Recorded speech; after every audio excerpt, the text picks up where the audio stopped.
be clear, the president wants a full up or down vote on the whole bill. Yes.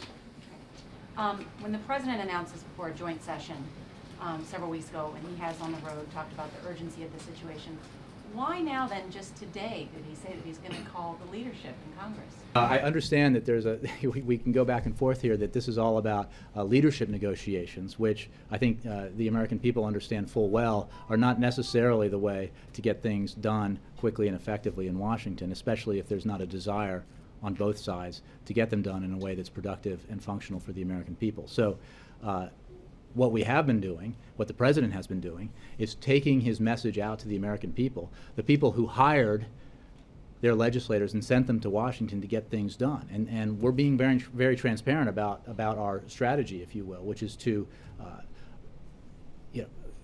have Americans lift their voices and join the president in asking Congress, asking Washington to act on a very simple priority.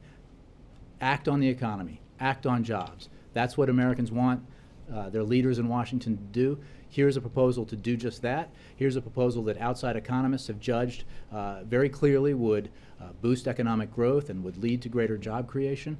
Let's act on it. Let's do it. It's not a matter of making phone calls in private to congressional leaders. It's very clear what the elements of the package are. And as I was saying to Jake, Congress can take it up, act, vote on it. If then there is a desire to separate it out and act on component parts of it, portions of it, but not all of it at once, we would accept that, although we would not be satisfied by it. That would not be sufficient.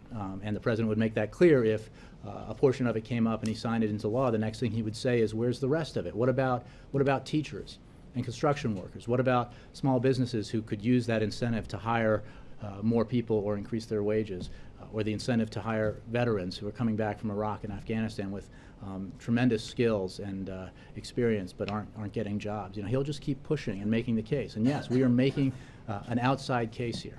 When the president put his health care reform bill before Congress, did he just send it up there, or did he personally lobby members of Congress to get it done? Well, I don't think we need to revisit in great detail that period, except that I wasn't at this podium during that period. I was working for the vice president, but I think every legislative approach doesn't have to be the same. And I'm not even, I'm not making a comparison here. That was obviously quite a different kinds of thing. One of the beauties of the American Jobs Act is its simplicity. It is not a complicated piece of legislation. It has very clear sections and portions, very clear what it does and who benefits and how it will help the economy, and very clear measures to pay for it. Congress can debate it, act on it, and we can move forward. That's what the American people want. What they don't want is posturing and say, well, nobody's called me, or we haven't had a meeting yet, so we're just not going to do anything. I don't think Americans at home in these states and districts are going to be like, oh, well, that's a good reason not to take action. As was referenced, the Republicans several weeks ago outlined areas of compromise. Is the president talking or listening to Republicans, or is he just interested in appealing to the public instead?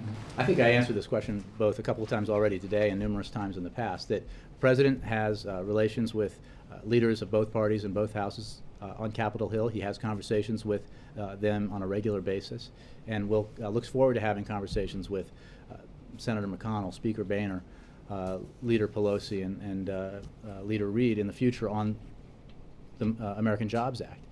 And I think that he's doing both. And there's a lot of cynicism here, like somehow going out to the American people and saying, here's what I'm doing, here's what we need to do.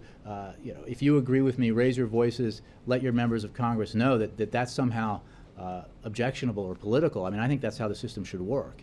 And the president is doing that, and obviously he will work with Congress and congressional leaders as well to get these measures passed, because there is no higher priority for the people.